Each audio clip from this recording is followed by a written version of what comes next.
সাবেক প্রধানমন্ত্রী শেখ হাসিনার বিরুদ্ধে আদালত অবমাননার অভিযোগ করেছে প্রসিকিউশন। আন্তর্জাতিক অপরাধ ট্রাইব্যুনালের বিচার কাজে বাধা এবং বাদী ও সাক্ষীদের হুমকির অভিযোগ শেখ হাসিনার বিরুদ্ধে। শুনানি শেষে বিচারপতি গোলাম মর্তুজা মজুমদারের নেতৃত্বাধীন ৩ সদস্যের ট্রাইব্যুনাল আগামী ১৫ মের মধ্যে শেখ হাসিনাকে সশরীরে অথবা আইনজীবীর মাধ্যমে ব্যাখ্যা দিতে নির্দেশ দেন।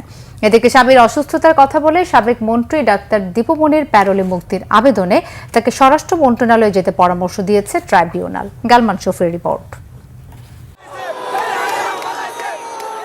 গেল বছরের ৫ আগস্ট ছাত্র জনতার গণ অভ্যুত্থানের মুখে দেশ ছেড়ে ভারতে পালিয়ে যান ক্ষমতাচ্যুত প্রধানমন্ত্রী শেখ হাসিনা।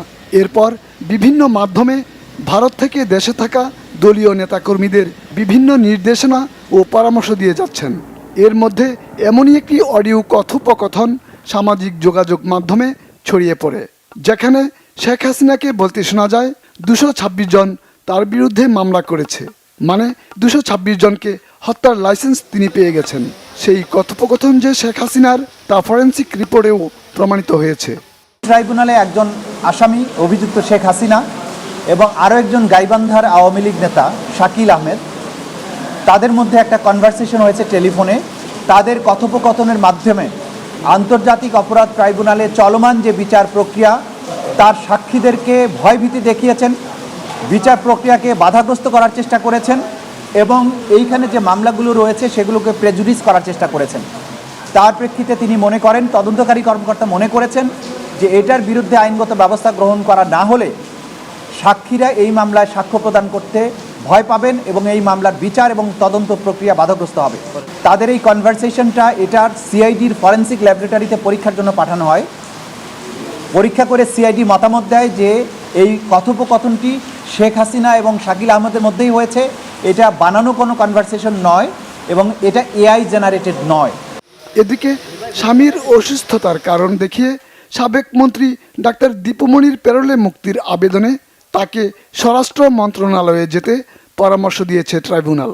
দীপুমনির পক্ষে একটা আবেদন করা হয়েছিল যে ট্রাইব্যুনাল যেন তার অন্তর্নিহিত ক্ষমতা ব্যবহার করে দীপুমনিকে একদিনের জন্য প্যারোলে মুক্তি দেন, তার অসুস্থ স্বামীর অপারেশন হবে এই কথা বলে।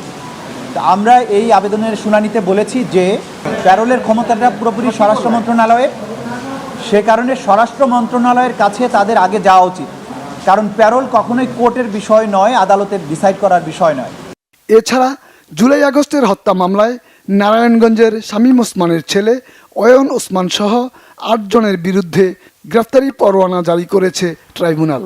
আর আশুলিয়ায় লাশ পোড়ানোর মামলায় গ্রেফতার 2 পুলিশ সদস্যকে ট্রাইব্যুনালে হাজির করার নির্দেশ দেওয়া হয়েছে।